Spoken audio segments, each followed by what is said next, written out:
Om Shri Ganeshaya Namaha. Om Shri Saraswatyai Namaha. Om Shri Gurubhyo Namaha. Om Samasta Jana Kalyane Niratam Karunamayam Namami Chinmayam Devam Sadgurum Brahma Vidvaram. Om Mukam Karoti Vachalam Pangum Langhayate Girim Yatkrpatamaham Vande Paramanandamadhavam. Om Parthaya Pratibodhitam Bhagavata Narayanena Swayam Vyasena Grathitam Purana Munina Madhye Mahabharatam Advaitamritavarshinim Bhagavatim Ashtadashadhyayinim Amba Tvam Anusandadhami Bhagavad Gita Bhavatveshini.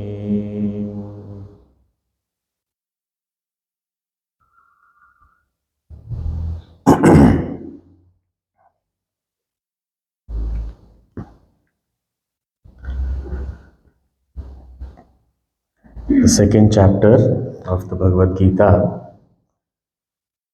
From verse number 11, Bhagavan Shri Krishna has started his instruction, where initially he indicates that a wise person is one who does not grieve over those who have departed and those who are yet to depart.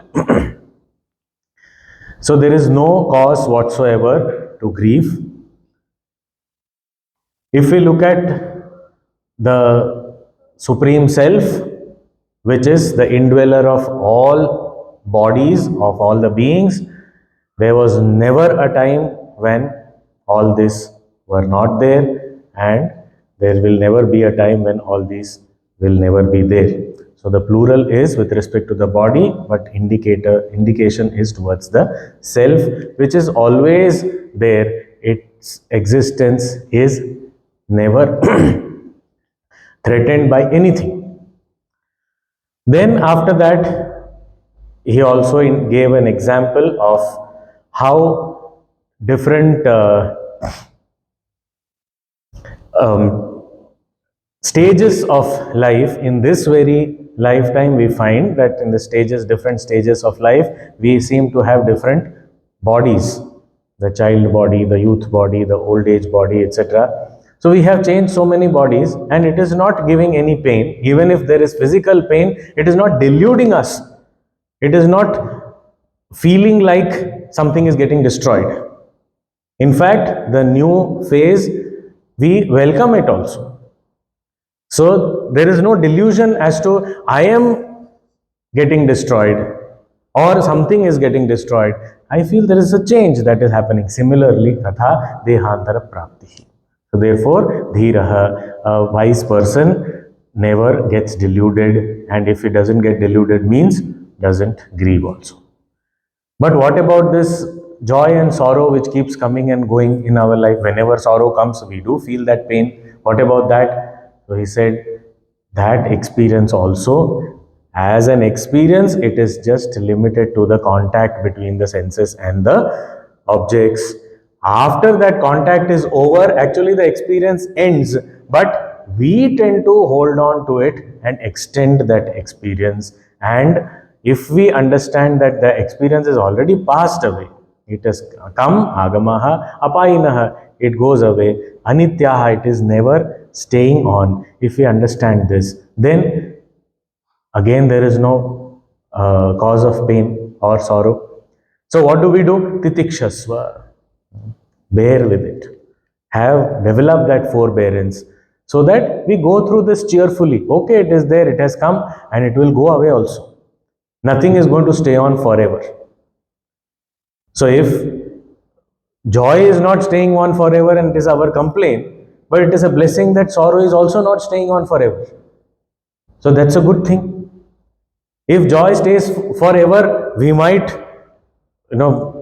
our egos get bloated. We might just get so excited. We might transgress all the limitations of decency. Whatever can happen, I can harm others, I can hurt others.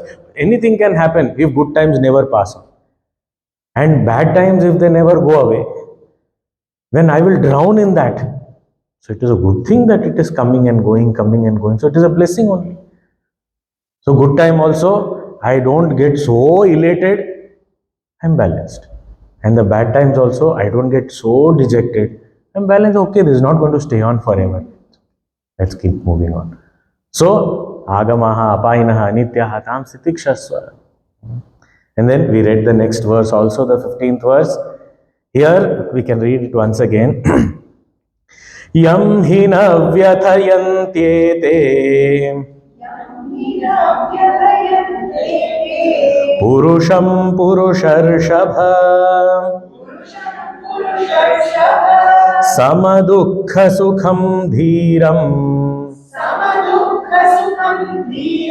somritattvaya kalpate. Hey Purusharshabha, Shri Krishna is addressing Arjuna as the best among men. Hey Purusharshabha, Yam Purusham, that person whom ete na vyathayanti. These, what are these? These, the impermanent, fleeting joys and sorrows, pleasures and pains, they don't disturb. Such a person who is never disturbed by all these fleeting experiences, who is that kind of person? Who is Dhiram. Who is a person who has lot of patience, lot of endurance. That kind of Dhiram. And Samadukha Sukham. He is equanimous in joy as well as sorrow. Because he is a person of endurance, he is able to be equanimous. So this titiksha only, endurance only helps him, forbearance only helps him to be equanimous. So he doesn't blow any situation out of proportion. It is there, okay, it is there. Whatever value is to be given to it, whatever importance and attention is needed, we pay to it, that's all. Not more than that. So Gurudev used to say that if we are noting something as an experience, okay, it is very hot. After that, there should be a full stop. It is very hot, over. Sentence gets over. But we always, it is very hot, comma. Then it continues. I don't know what is happening, this global warming. I think the holes in the ozone layer is exactly above me only. Other places, it doesn't seem to be. Oh, everything is coming upon me only. And I don't know how this house of mine is constructed. It feels more hot inside than outside. What is this? So much going on and on and on and on and on. No end to it. Full stop.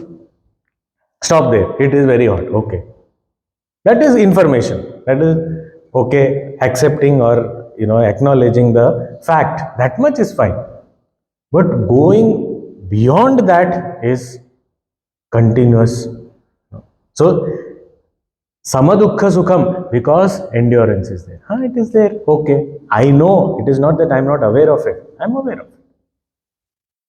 Even if it is very beautiful, everything is going on conducive, that also I need to endure. I don't take it for granted. I don't go, out of control. In happiness also sometimes we go out of control. We end up harming people, disturbing people. So that also is not there. Endurance. And therefore, samadukha sukham. He is peaceful. So samadukha sukham does not mean, because this will come again and again, it does not mean that a person does not understand what is a sorrow and what is joy. And he is so ignorant that he does not understand the difference between dukkha and sukha. It is not that way. He knows. But for him, it is not something that he reacts to so much. He acknowledges. He says, noted. Okay, it is there. So, it will go. Something else will come. That will also go. So, no need to. So, a person who is like this, and if he is not disturbed by all these fleeting experiences, here Bhagavan is saying, Saha amritatvaya kalpate. Only such a person is fit to attain immortality.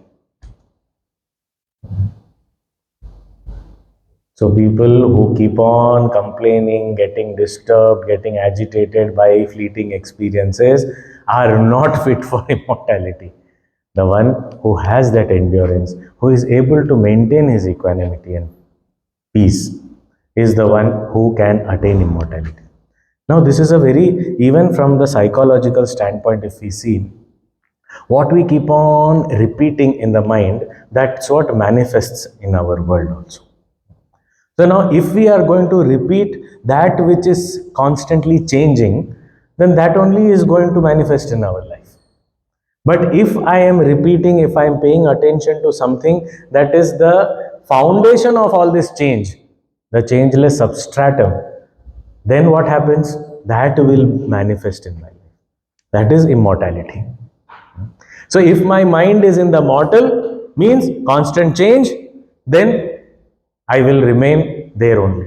But if my mind is in the immortal, that is the changeless, then the changes don't affect me. And at the same time, I also slowly move towards that changeless substratum. That is immortality. So what am I training my mind to be in? Whatever I do, I keep getting better. That's the simple rule. So if I keep on practicing something, I will get better at that. So if I practice complaining, I will be very good in complaining.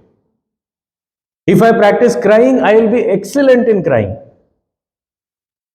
If I practice getting affected by every little change around me, I will do that very well. But if I practice keeping my mind on that which never undergoes change, if I practice remaining equanimous, not giving too much of importance to that which is just fleeting, then I'll get better at that.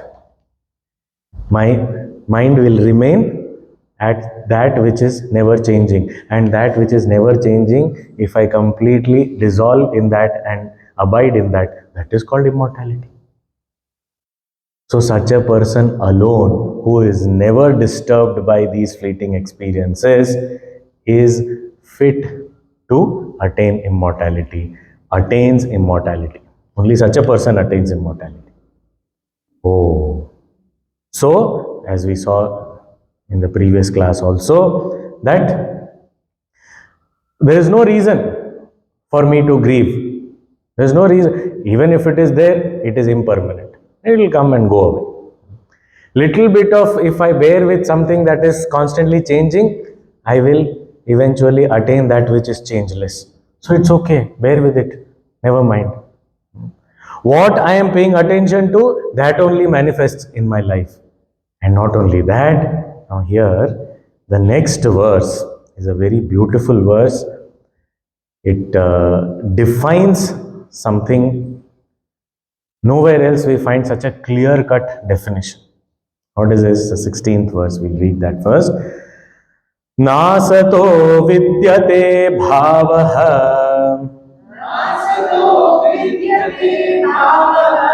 नाभावो विद्यते सतः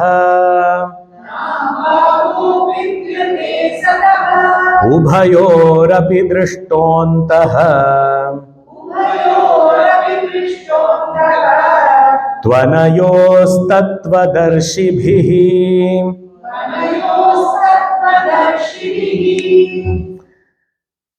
What is the definition of truth? If somebody says, what is truth? What is reality? If I want to define, what is the definition? He's saying, truth is that which is never absent. And what is the unreal? What is untruth? Untruth is that which is never present. So that which is never absent is truth. That which is never present is untruth. So real, unreal. Sat, asat. Saying, asataha bhavaha na vidyate. Asataha, of the unreal, bhavaha, presence or existence, na vidyate, is never seen. And sataha abhavaha na vidyate. And of the truth, absence is never there. So, the untrue is never there, the truth is never absent. Okay, so what is the big deal in that? Now, if it is truth, it should never be absent. That is the definition. Okay. So now, if we say joys that we get out of the touch, the contact of senses and the sense objects, that is a joy. Is it always there? No. The contact, is it always there? No. The object, is it always there? No. The senses themselves, always there? No. So none of them are always there. They come, sometimes they come and go away. But it is not always there. So we find its absence? Yes. So they cannot be real. Oh. So it cannot be real. Yes. So none of these experiences are real. But you have also defined that which is unreal. And what is the definition of unreal? That which is never present. Now, this cannot be called unreal also. Why? Because the experience is experienced for some time. These joys and sorrows, sometimes they come. You can't deny that they never come. Okay, their absence should never be there. So if it is, the absence of it is felt, therefore it is not real, understood. But it doesn't seem to be unreal also, because I am experiencing it. It is coming and going, but even if it is coming there for the short time, that short time it is present. And if it is present, it cannot be unreal. So then I feel that it is, so if it is not unreal, then it is real. But it is not real, then it should be unreal. But it is not real, not unreal. What is this? I don't understand this. Now we take an example, then we will come to the principle later. The example is, let us say there is mining done, okay? And from the mines, some gold ore is brought out. Then it undergoes lot of processing and all, and then pure gold. So that pure gold is, initially it is made into either drops according to the quantity that is there. Either they are small drops, tiny balls like ball bearings type of small ball. Either they are made into that shape, or sometimes more is there, then they'll make into biscuits, and then if there is even more, there will be bricks also. Bricks. So nice. I want to build my house with those bricks. So nice. Anyway, so this gold is there. Let us say it is in the form of a brick. Then I say that, no, what will we do? There's this brick, it is useless now. Let us make into an ornament. So we make ornaments out of it. Different types of ornaments. So I said, no, too many, no, don't make. Just make one ring, that is enough. That is all. Let it all be there. Little bit you make a ring, that is enough. Ring is made. Then that person starts wearing. After some time, that person comes back. Oh, it is feeling itchy in my finger. I can't wear this ring. It is too heavy also. You just melt it, make a necklace out of it. Necklace, okay, fine. This gone. Ring gone, necklace came. Wearing it. Wearing the necklace. I said, no, this necklace, no, if I keep wearing, it is not seen very prominently. The ring was better actually. The necklace is not very prominently seen. Then how do you want it, to exhibit it more? Why don't you make earrings out of it? The necklace and all sometimes goes inside the clothes and all. It doesn't. I can't show it off so much. Earrings, it will always be seen. So make earrings out of it. Okay, earrings are made. Now we are not going ahead with the story, but because my knowledge of ornaments ends there. So, so, so raw gold, impure gold from the mines, then pure gold in form of a brick, then golden ring, then golden necklace, then golden earrings. Okay, then whatever its journey further, it's not problem. This much is enough for us. Now, if we find, is the brick there in the ring? The brick is not there in the ring. Is the ring there in the necklace? Ring is not there in the necklace. Is the necklace there in the earrings? No. And other way also. Is the earring there in the necklace or the ring? No. Is the necklace there in the ring or the brick? No. Was this brick there in the gold mine? Brick or ring or necklace, none of them were there in the gold mine. So, when we think about the gold ore or the brick or the ring or the necklace or whatever, when we think of all this, there is constant, different thoughts are there. But one thought that is there throughout, which is never absent, is gold ore, gold brick, gold ring, gold necklace. So that is never absent. The rest of the things, they are not ever present. This gold, gold, gold, gold, gold, gold is ever present. It is never absent. That is the truth. What is the truth of the ornaments? Is gold. Then what about these shapes? These shapes, as soon as I go to the ring, the necklace has disappeared. It is not there. There is its absence. When I go to the earrings, again the necklace is gone. So what happened? Where is the necklace? Oh, it is not there. Now what about, this much we understand. Now we go further. Okay, I understand it is not there in the ring, there is no necklace or brick or earring. Okay, understood. But when the ring is there, that time ring is there or not?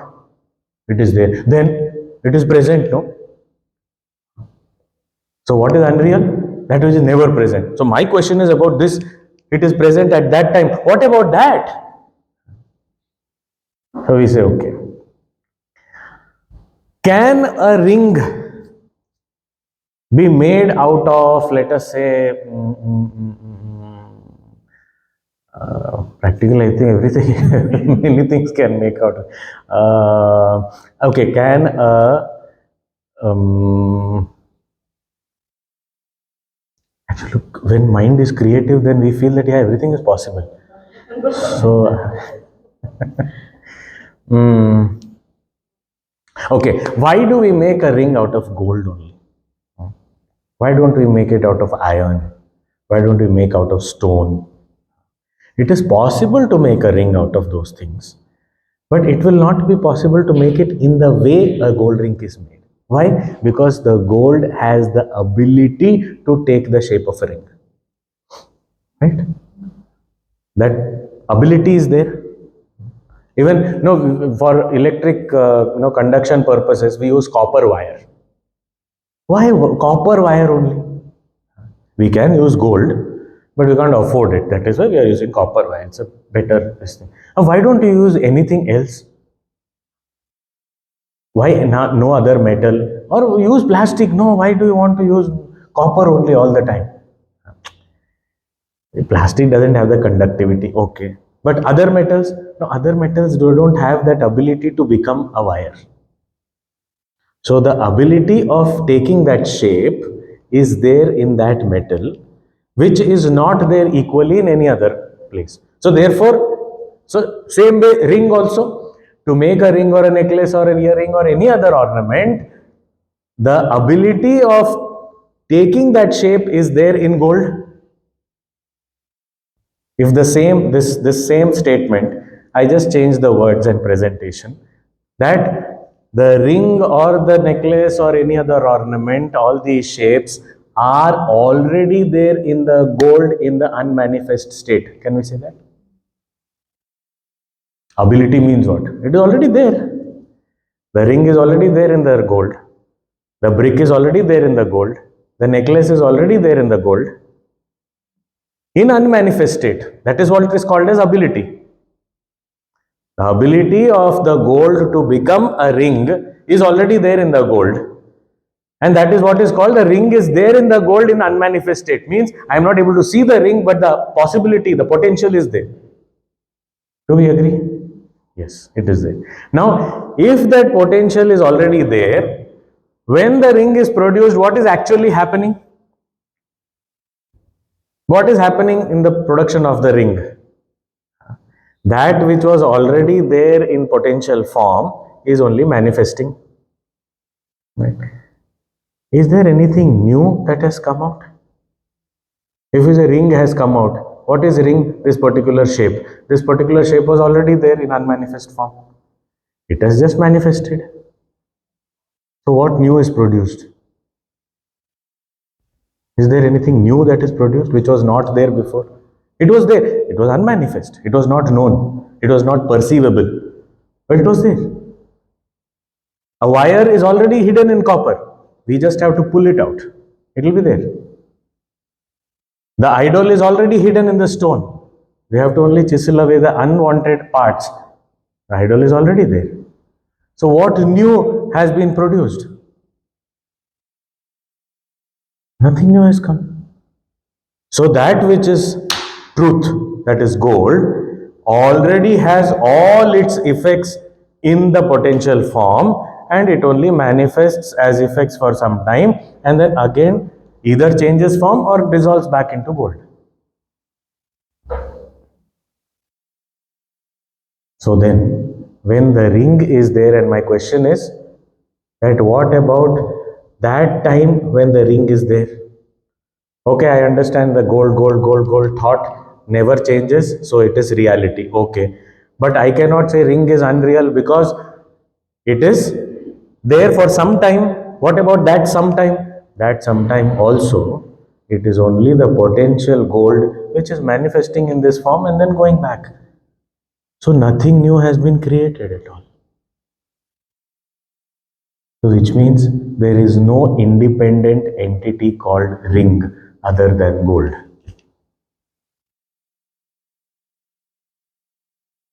It's a little subtle, so let it settle.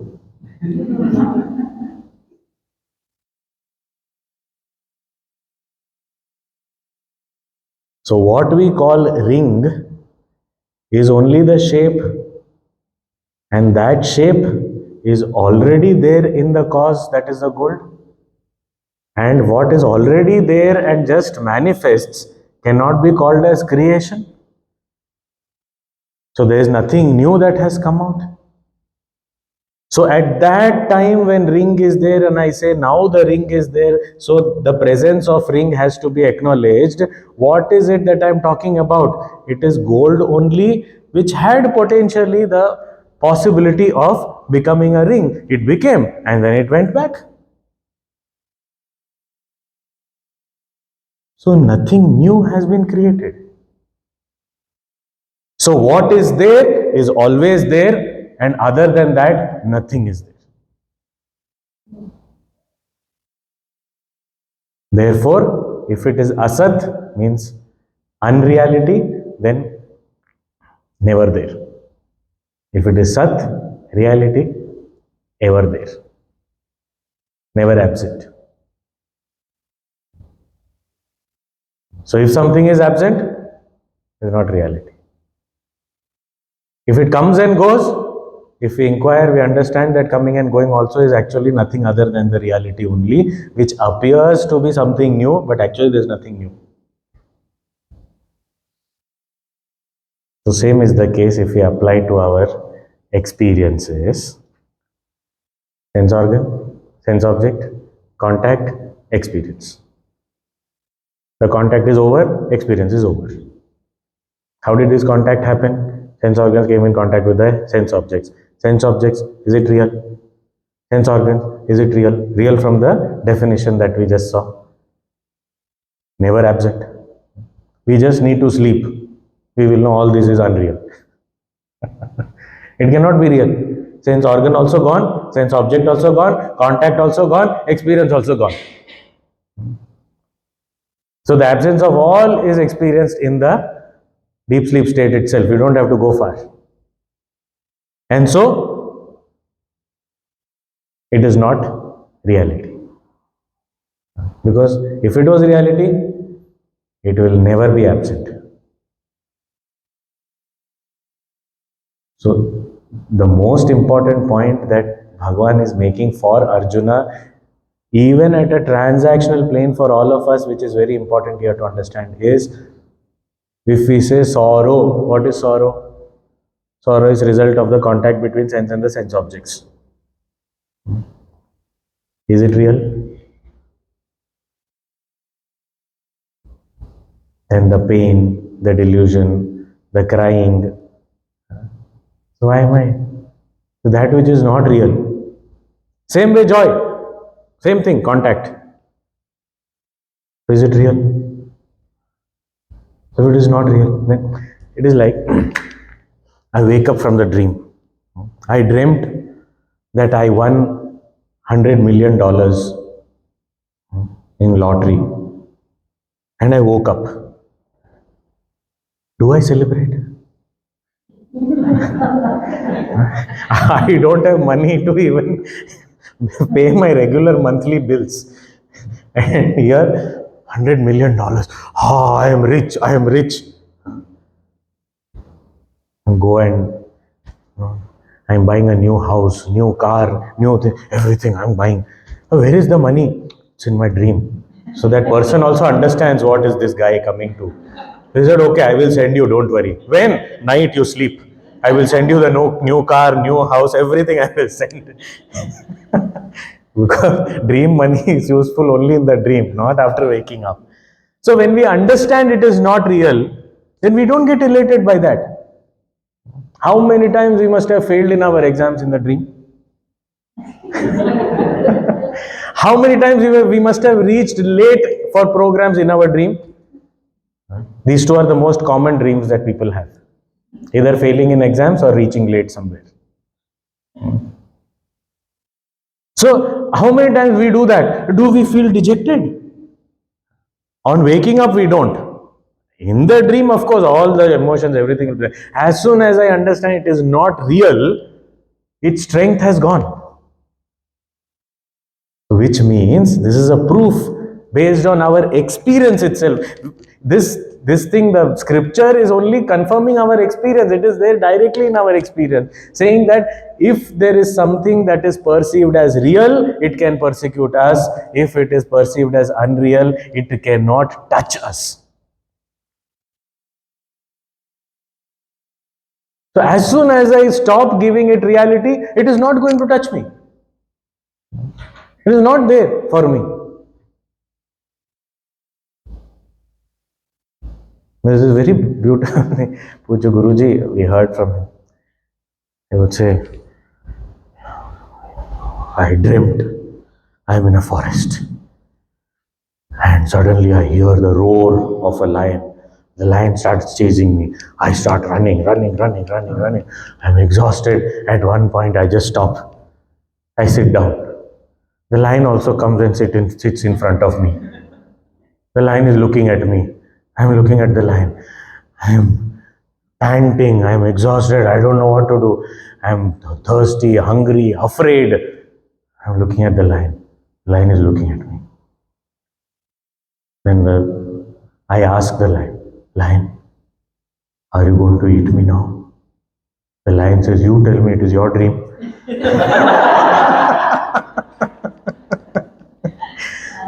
How much reality I have given, how much power I have given. So powerful is the situation or the experience. If I give it 100% reality, it will 100% affect me. I give it lesser reality, it will affect me lesser. And I give it no reality, it cannot affect me. So actually, I am lending the reality to it. Otherwise, it is a situation, it is an experience.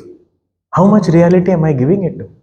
Sometimes a small part of my life is blown up into my whole life, and therefore I cannot move ahead. I say I am stuck. Why? Because this thing has happened in my life. One part. That is what Bhaja Govindam Bhagavan Shankaracharya Ji opens it with that only. Whether it is any secular knowledge, whether it is any kind of money or wealth, whether it is physical beauty, all these things, it is only a part of life. If we make it into the whole, we are going to suffer, we will be stuck. So, whatever importance it deserves, we give that much importance. A ring is there, yes, a ring is there. I won't say that, no, this is only gold, there is no ring. I am not seeing any ring. I can't say it is a ring. Okay, I wear it on my, in my finger, wherever it is supposed to be worn, I wear the ring. Okay, fine. But beyond that, I understand that this is just one form of the gold. Gold is always there. So I go to the jeweler or someone, and then he says, or a goldsmith, and he immediately weighs it and says, this is the value of this is this much. I say, what is this? I brought the ring, you said so much. I brought the necklace, you're saying the same amount? What is this? At least some difference should be there. Ring and necklace are different or not? Yes, they are different. They are different. The goldsmith also understands the difference. But he says, whatever difference may be there, but it is gold after all. So the value is only of the weight, nothing else. So if my mind is more tuned to that which is Sat, then the Asat does not affect me at all. That is why he is saying, Ubhayor api drishtah antah tu anayoho tattvadarshibhihi. Anayoho ubhayoho, of these two, Sat and Asat, truth and that which is not truth, both these, Ubhayoho anayoho, antah drishtah, the essence of these two has been seen. By whom? Tattvadarshibhihi, by the men of knowledge. A person who has that vision of knowledge, they can see what is real, what is unreal, and the essence of it. Essence of it means they do recognize something coming up and going and all those things, but that coming and going, they recognize that it is the reality substratum itself Some possibility is manifested for some time and dissolved. So it is not anything independently real. So once the essence of this real and unreal is grasped, after that, none of these experiences have the power to persecute me. I have taken away the power. I have reclaimed the power. I have lent power to everything now. When anything happens, I sit and cry. Whole world is bad. All this, everything is bad. So, but I have to reclaim my power. It is mine. So that is why a person of knowledge with the vision of knowledge, one can grasp the essence of this reality and unreality. That's when we have nothing else to worry about. उभयोरपि दृष्टवन्तः त्वनयोस्तत्त्वदर्शिभिः. And then bringing it to little more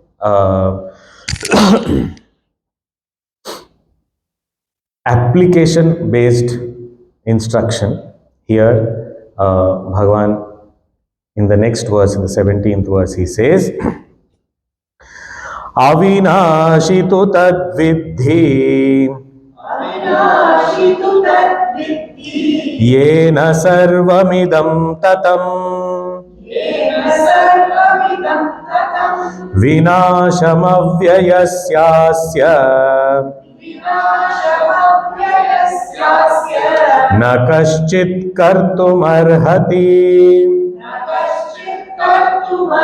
We'll read the next verse also. Antavanta ime dehaha nityasyokta sharirinaha anashino prameyasya tasmadyudhyasva bharata.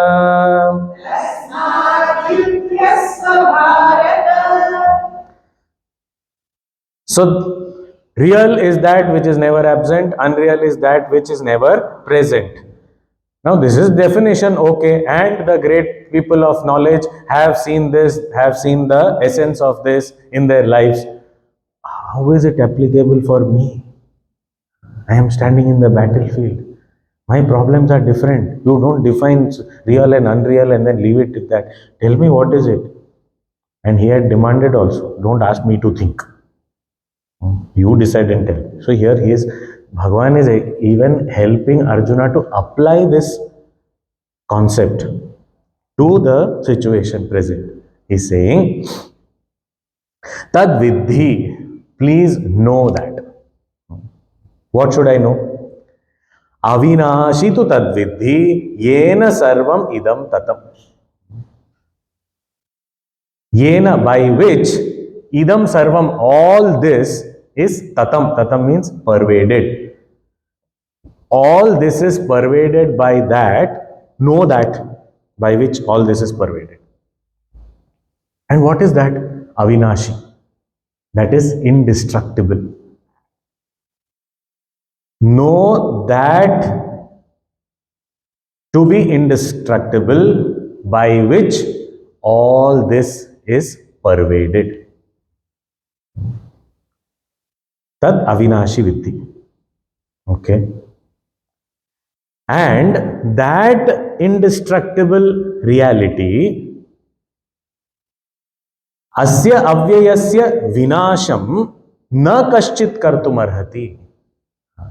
And nobody can bring about the destruction of that which can never be destroyed.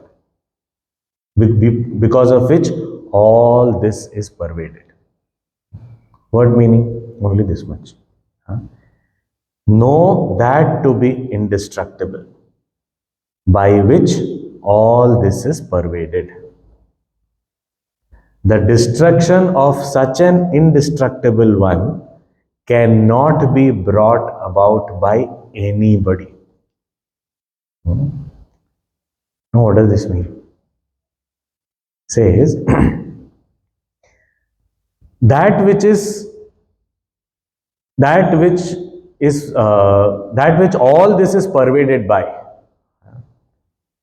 Now, what is it that which is pervading all this?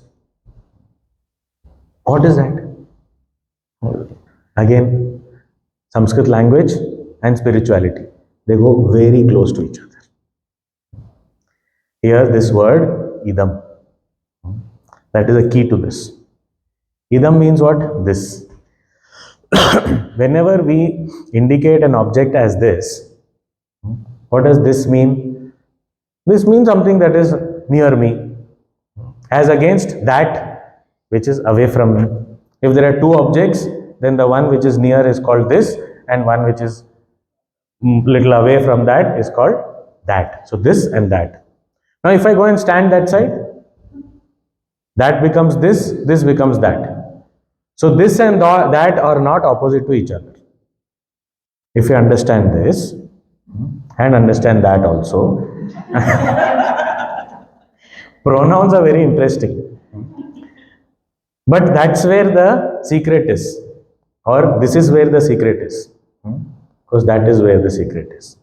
Okay, too much of play with words, but okay. So what we say as this or that, both of them actually is definitely different from I. We generally think this is opposite to that, that is opposite to this, because this is near, that is far. Near and far is opposite to each other. To antonyms, near, far, antonyms. So this, that, antonyms. That is how our mind works. But this can become that, that can become this. So it can be interchangeably used. It cannot be opposite of each other. What can be opposite is this whenever we say it is different from me, that whenever we say it is different from me. Therefore, I is the opposite of this. So whenever we say idam, what is the opposite of idam? Is aham, I. So if we understand this, even grammatically, if we understand this,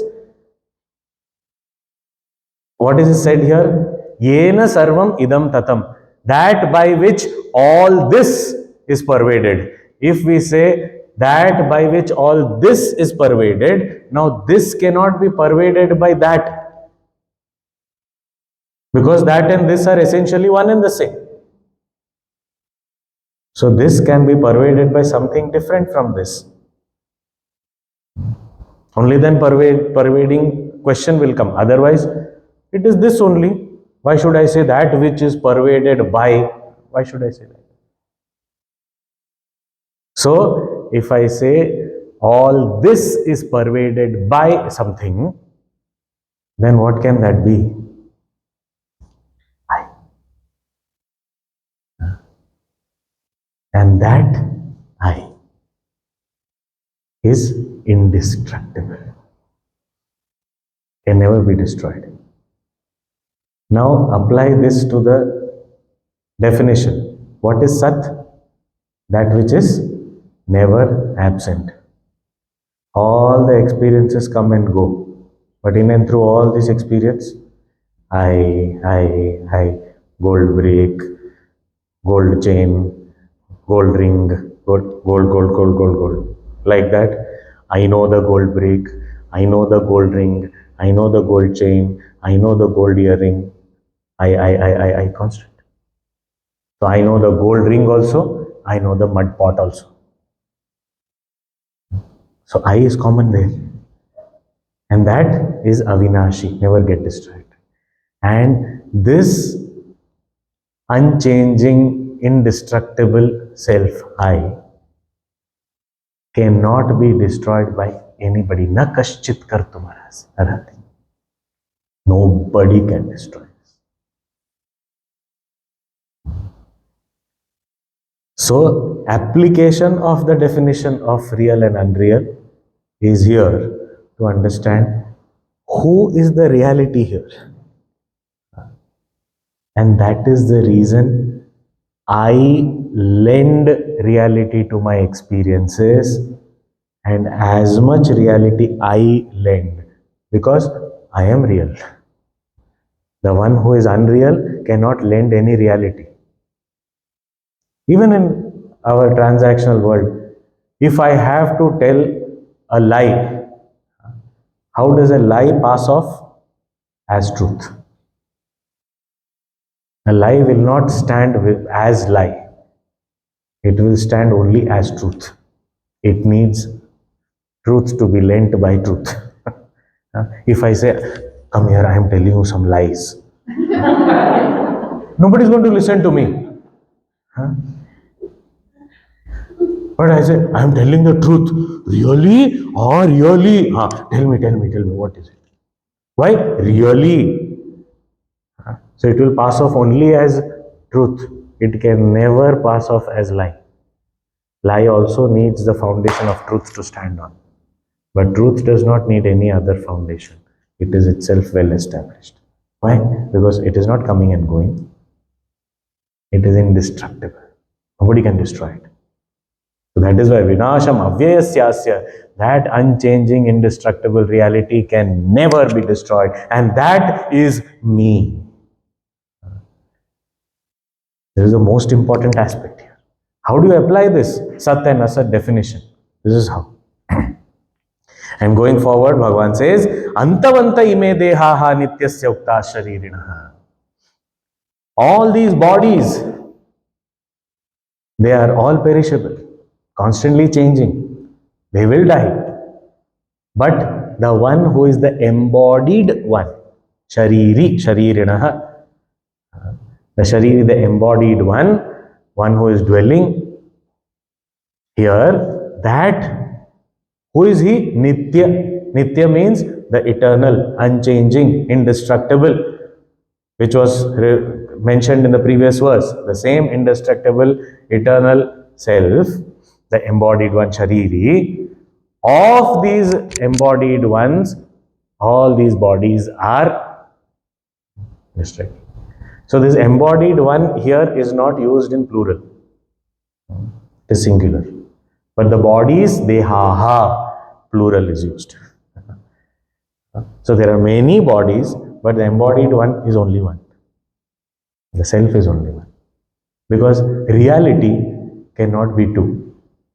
Because if there are two realities, when one is there, the other is unreal.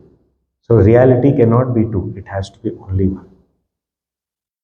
So here, nityasya sharirinaha, anashinaha, that which never gets destroyed, aprameyasya, the one who cannot be comprehended by the intellect, which is much beyond the scope of the intellect. It can never be objectified and known by the intellect as an object. Such that eternal self, to that, all these bodies, they come and go. Antavantaha, they end at some point. But the embodied one is indestructible, eternal.